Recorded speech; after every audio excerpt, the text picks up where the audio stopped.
Guys, welcome back to the channel. It's about Romain the Trucker. I know you guys saw the thumbnail. A lot of stuff clicked off in my head the other day, man. Something happened and my mind just went boom. And I had a big change of mindset, guys. Big change of mindset. Stick around and the story will lead right back into what happened with my mindset. So as you guys know, I picked up a load out of Idaho that was going to California, Twin Falls, Idaho. It's a Chobani load. It was about 900 miles or something like that. I take it to California and I dropped it off. When I dropped it off in California, I got another load that I have to come back from California, head back to Idaho, pick it up in Idaho, and it's going all the way down to Louisiana. It's a big run, like 2,600 miles. And I'm like, whoa, that's great. All I need was like 2,500 to 3,000 miles a week and I should be okay. But as you guys know, in my last video I mentioned I'm an OTR company driver, so I'll be getting big runs. So this week I might have a great paycheck. The other week it might be small. The load that I took from Idaho to California, 900 miles, I have that on the pay period. But the load that I get that's going to Louisiana, the 2,600 miles, that will not be on this payroll because the delivery date is right off the payroll cutoff. So right away I know, okay, the next check I'm going to get will not be looking so good. But guess what? The load with the 2,600 miles, I'll be dropping that off right after payroll, and then I have like 5-6 days to do more loads. So that next paycheck will be huge and will be able to balance out this week paycheck. You know what I mean? So when I start looking at my check and my payments, I'm like, okay, I'm gonna have to start looking at this every 2 weeks, because being that I'm an OTR, company driver, I might be getting long runs and they might not be dropping in the same pay period. But what happened if I get a big run, it drop right off the payroll cutoff? I will have all week to put in another big run, so my check will look big. Maybe I go up to like 4,000 miles one a week or 5,000 miles. Who knows? But like I said, some of my weeks, based on the payroll cutoff, I might not be able to get 2 or 3 loads in. Maybe I'll get 1 big load in.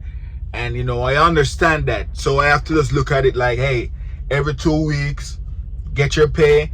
You balance out both of them. And shout out to G.I. Joe Trucker. G.I. Joe Trucker, he made a video, he tagged me into it, and he said, Romain, the trucker made a very good point. You have to know when his payroll cut off, which load you're taking, when it's dropping off, so when your paycheck comes, you know what to expect. You know that, hey, payroll cut off is like on Wednesday, you got a load and it delivers like Thursday or Friday, but that sets you up good to get another load in that pay period to make it big. So even though this week I took that one load to California, my check coming up won't be so good, but the load I'm on now, like I said, set me up great for the other pay period, because I will already have 2,600 miles. I have like 5 or 6 days to finish another load. It could be anything.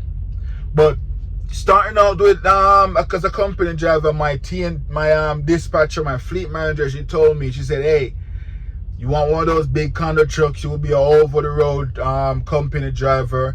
I don't want when 1 week you make $400, you call me and complain and then say, hey, my fleet manager suck.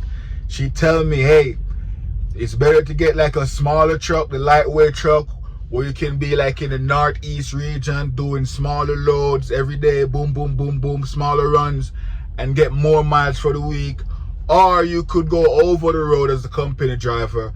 1 week your check might not be good, but the other week, it might be great because of the payroll cut off. So I understand that coming into this, and I have no issues with that. Like I said, I want the bigger truck to, live inside of it, make myself comfortable. I'm a runner. Hopefully they can realize that, because this run they're giving me to Louisiana, it's a big run and I can handle that. And they probably recognize that already because of how I'm running. Now you guys might say, Romain, but what happened? What changed what clicked in your mind? What mindset are you talking about at the beginning of the video? Well, let's get into that. So on my load, before I even get into that, guys, I won't be coming on YouTube and tell you how much miles I run every week, how much I'm getting paid and stuff like that. I'm just giving you guys an idea of how, you know, stuff is set up with me as an over the road company driver in one of these big condo trucks. I know some weeks I might get maybe 1 load in or 2 loads in, but like I said, based on the payroll cutoff, I can be able to balance out the other week. But anyways, back to the story. I know my mindset changed and what clicked in my mind. I got the load from Twin Falls to California, right? And I was drive to California. I went through the Donner's Pass, guys. You know, Donner's Pass, all that mountains. I had no issues with the mountain. Like I said, in TNT training, me and my trainer, we go into a lot of mountains. We've been on the West Coast. We went down Dead Man's Pass, Donner's Pass, all of the scary mountains a lot of people are afraid of. My trainer realized quickly that I am not afraid of those mountains. And shout out to my trainer, man. He taught me very well how to, you know, navigate these mountains, how to maneuver everything. And, you know, yesterday on my own, going down Donner's Pass to California, I was like, yo, shout out to my trainer. You know, it was a smooth ride. When I got to California, like I said, they gave me another load to pick up in Idaho, going to Louisiana. I had to come back to Donner's Pass. And I was like, yo, this is nice.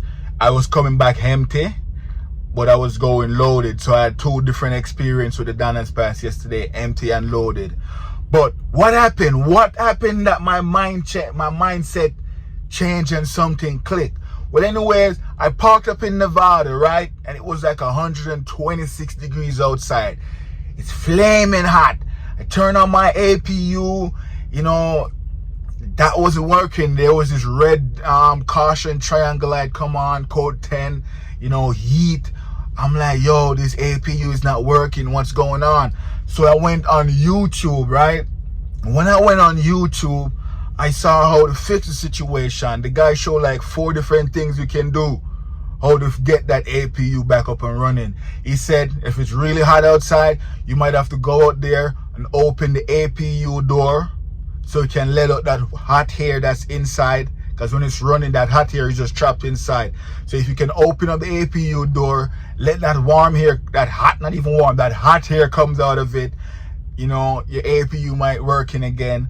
Or you said check the oil level and see if you got oil in the APU, coolant and all of that. So I was watching the YouTube video and I went outside, I opened the APU door, I checked the oil and the coolant, I realized everything is good. But when I open the APU door and I come back inside, you know, my APU start running smooth again. And something clicked in my head right there. Yeah, this is what happened now, guys. Something clicked in my head. I'm like, yo, I just kind of solved a mechanical issue. And if in the future I want to be in trucking, if I can fix some small problems with the truck, that'll be good. Because when I own my own truck in the future, which I'm planning on doing, maybe I own a whole bunch of trucks, maybe I own 1 truck, 2, who knows how many trucks I will own in the future. But what if I can fix some minor issues? Will that be good for me? Will I be able to save a lot of money? Because what happened with that APU, I could have taken it into the shop and say, hey, my APU is not working. And the mechanic in there will just act like he's doing a whole bunch of stuff when he's just really, I need to let out the hot air. So I'm thinking to myself and I'm like, yo, what do I want out of trucking? Do I want a job? Do I want a career? Or do I want to own a business in trucking? And I'm saying to myself, yo, I would love to own a business, you know, maybe like Rob Lowe's level. I mean, I'm just 34, maybe 30 years from now, I can be at Rob Lowe's level, who knows? But if I could get to anywhere close to that, that would be great. But I want to know about the truck. So I went on YouTube and I'm start watching videos. I'm like, yo, problems that truck owner operators have with their truck that they can fix by themselves. And I'm seeing things like, you know, the air filter, you know, fuel filters and all of that. Oh, you can fix them by yourself. I'm even watching a video of oil change. Oh, you can do oil change by yourself. How much oil change will cost you in the shop versus you doing your own oil change. And I'm saying to myself, yo, this is crazy. I'm gonna have to. I'm not trying to get ahead of myself now, guys. You know, I'm not trying to get ahead of myself. Right now, my goal is to just learn about running this truck, the clock, the fuel, and all of that. But I kind of get carried away. I don't even know if carried away is the proper term. I kind of get, you know, an epiphany. I'm like, yo, I'm going to have to know how to fix some stuff on this truck. So I start watching the video how to do this, how to change that, you know, simple things that the owner operator can fix by himself to save him money. And I'm watching some videos and I'm like, yo, all I got to do is follow these stuff and I can save myself money. So what happened now, guys, I'm thinking, you know, sometime on my spare time, I will watch these videos and get myself a little knowledge of how I can fix some simple stuff on the truck that I can know about them. Because growing up as a kid, I owned bikes, right? Bicycle in Jamaica. I remember when I get the first flat tire, I took it to the mechanic at the bicycle shop and he just patched me up. And I'm like, yo, I could have done that myself. I could have really did that myself. So after that flat tire, guys, I've been fixing all my flat tires on my bikes growing up. If something want to change, if I want to change the chain and get a different chain, I know how to, you know, pull apart one of the links, put on a new chain. If it's too long, I know how to take off links off the chain till it fits my bike. I change my bike handle, put on a different bicycle handle. If I need new tires on my bike, you know, I didn't take my bicycle to the bike shop anymore because I sit down and I learn all of that. So now when I grow up and I'm messing with these trucks, I'm like, yo, if I can learn how to fix certain stuff on the truck in the future, that will save me a lot of money. And when is the right time to start watching videos and learning stuff, simple mechanics on the truck? I think now is the time. When I'm on my downtime, I can watch, you know, how to do an oil filter changer, the shock absorber want to change. What tools would I need to change like a shock absorber if it's, you know, crack and start leaking? These are the stuff I'm thinking, and I'm like, yo, what do I really want on the trucking? Do I just want to come in here and work and make some money and invest elsewhere? Or trucking is a thing where, you know, the opportunities are endless. I could go far in this thing. And if I want to go far in this thing, if my truck get a little minor issue, I don't have to take it to a shop and have it there sitting for 3, 4, 5 days because the mechanic is busy, and that problem that it have, I could fix it myself. So I'm start thinking, guys, you know, let me know in the comment section if I'm thinking the wrong thing, or I should just focus on driving this truck. I don't know, but when I fixed that APU issue, I felt so good. Because what if I checked the oil and the oil level was low on the APU? I could have called Prime and say, hey, what oil should I get for the APU? And they would have told me, and I would throw that oil in the APU because it was low on oil. What if it was coolant it needed? You know what I mean? I was even watching the video that about the APU, and the guy was showing other solution. If it's not the oil, if it's not the coolant, and you open the door, let out the hot air, if none of those work, he started talking about other compartments of the APU where you could switch out because maybe that is the issue. And I'm like, yo, this is great. What if I could learn more stuff about this truck that I can fix on my own? I mean, granted, there will be stuff happen to trucks where, you know, you as an owner operator, you cannot fix it. You might have to take it into the shop. But most of the time, it's some minor issues that you yourself, if you know about it, you could fix. And I'm starting to think, yo, on my downtime sometimes, when I'm bored, if I'm not making music in the truck or anything, I learn about some stuff. Maybe I learn about how to change all the filters on the truck on my own. An oil change, maybe in the future, oil change is nothing to me because I educate myself on that. Like I said, if I want to go far in this trucking thing, own my own trucks and stuff, I should be able to fix it, because when I was a youth growing up, I realized I saved a lot of money fixing my own bicycle and didn't have to take it to the shop. So that was a little mind, you know, change I have the other day when I got stuck in Nevada. It was 126 degrees outside, and I'm saying to myself, yo, everything happened for a reason. I had to went on YouTube to see what's going on with this APU, and it led me down a rabbit hole that I need to know more about this truck. Guys, Shout out to everyone who's watching the video, you know, subscribing to the channel and making comments, leaving me pointers. Shout out to all of you guys. Like I said in the beginning of the video, I'm an OTR company guy. It's all about the miles. Some weeks I'll have, you know, a little bit less miles because of the payroll cutoff. But if payroll cutoff is on Wednesday and I drop something Thursday, that means I have the whole week to get 1 or 2 more loads in, which will make, you know, that check a good check. So I'm here, guys. I'm about to head to I'm in Nevada right now. I'm heading to Idaho to go pick up this load. I'm gonna drive there, park up at the Loves, and wait until tomorrow because it picks up tomorrow. So tomorrow I'll pick it up. I'll go close to the receipt the shipper, going close to the O1, pick it up, and as soon as I pick it up, on my way to Louisiana. I'm enjoying trucking right now, guys. Shout out to everyone who is getting upgrade right now, coming out of the TNT phase.